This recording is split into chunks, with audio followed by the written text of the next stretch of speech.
Exercice, on donne les équations horaires des mouvements suivants, sinusoïdaux suivants. On va voir les équations horaires y1, y2, les deux en forme de cosinus, sous la forme cosinus. Déterminer pour chacune des équations amplitude, pulsation, phase initiale et période. Nous allons donc résoudre.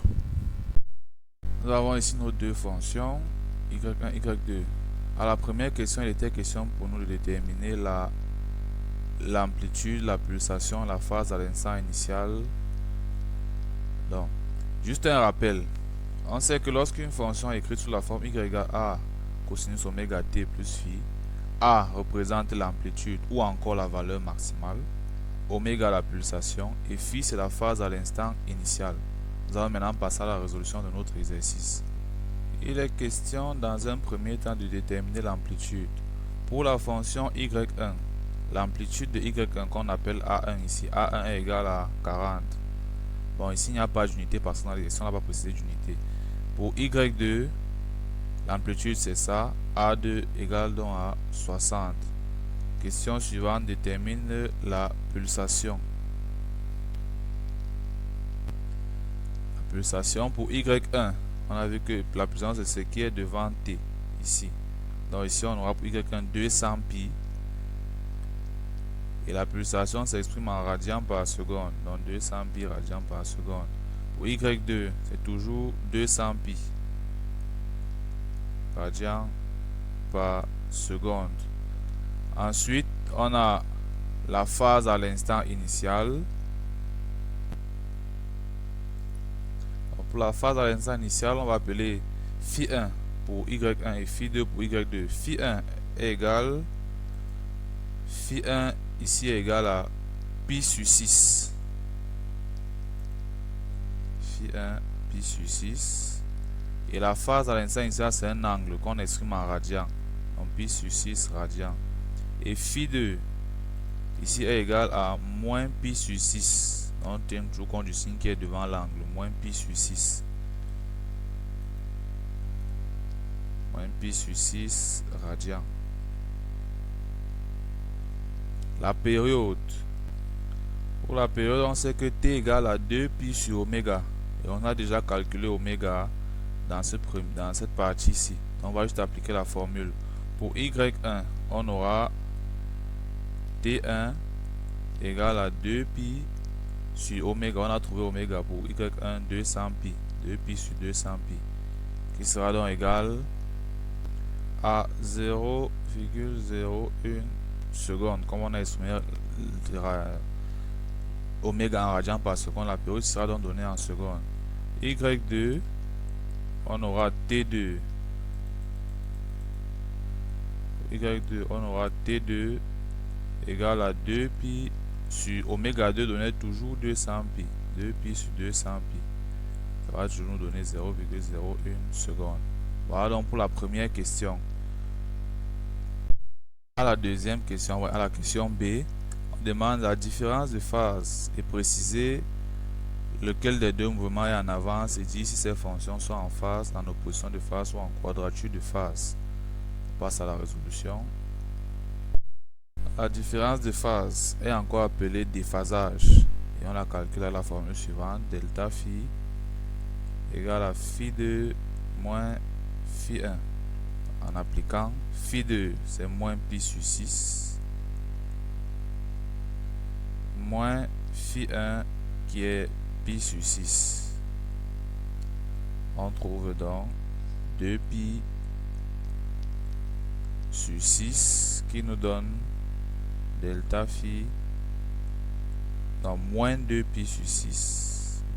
Moins 2 pi sur 6 va nous donner moins pi sur 3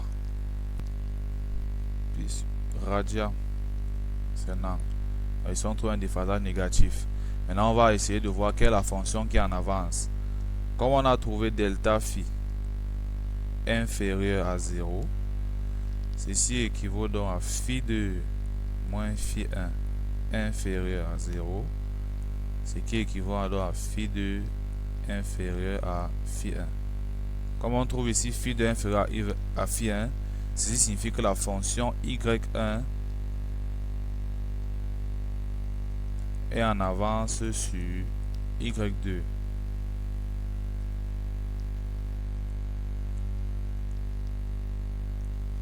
y2. Et en ce qui concerne le fait de dire si c'est en opposition de phase, en quadrature de phase ou bien en phase, ici le déphasage qu'on trouve ne fait pas partie des cas particuliers qui nous permettent de conclure dans ce sens. Donc on ne pourra pas conclure. La seule chose qu'on peut faire, c'est juste dire y1 est en avance sur y2, c'est tout. Ici on ne peut pas dire si c'est en opposition de phase, en quadrature de phase ou en phase, parce que ça ne correspond. L'écriture de delta phi ne correspond pas au cas particulier qu'on a vu en cours pour dire si c'est l'un des trois cas. Pour la question C, il s'agit de déterminer le décalage horaire entre les deux mouvements. Le décalage horaire, on applique la formule suivante: valeur absolue de delta phi égale à oméga fois θ. Et c'est θ qu'on appelle décalage horaire, qui est un temps qui s'exprime en secondes. θ sera donc égal à delta phi divisé par oméga. Et à la question précédente, on a trouvé que delta phi était égal à moins pi sur 3. Donc on aura valeur absolue de moins pi sur 3 divisé par oméga qu'on a trouvé au début, 200. Les deux fonctions ont le même oméga, 200, 200. Donc on peut directement appliquer. Ce qui fait qu'on va se retrouver avec θ égale à 0,0017 secondes. Dans le décalage horaire pour cet exercice. À la dernière question, la question D, on nous demande de déterminer la fonction telle que y égale à y1 plus y2 à l'aide de la construction de Fresnel. Bon, on va faire deux méthodes Fresnel, par calcul et graphiquement. Lorsqu'on demande de déterminer y y1 plus y2, ça revient à trouver la fonction y qui sera de la forme a cosinus. Comme nos deux fonctions sont sur la forme cosinus, la résultante sera aussi sur la forme cosinus. Cosinus oméga t, la résultante aura aussi le même oméga que les deux, donc 200 pi t plus sa phase phi. Donc vous voyez que les deux inconnus c'est a, l'amplitude de la valeur maximale, et phi, la phase à l'instant initial de la fonction y. Par calcul, on appliquera ces deux formules. Première formule, pour trouver a égale à a1 au carré, donc l'amplitude de la fonction 1 au carré, plus a2 au carré, plus 2 a1 a2 cosinus de delta phi. Vous appliquez ça, vous trouvez directement a1. Donc on aura ici a égale à racine carrée de a1 40 au carré, plus a2 c'était 60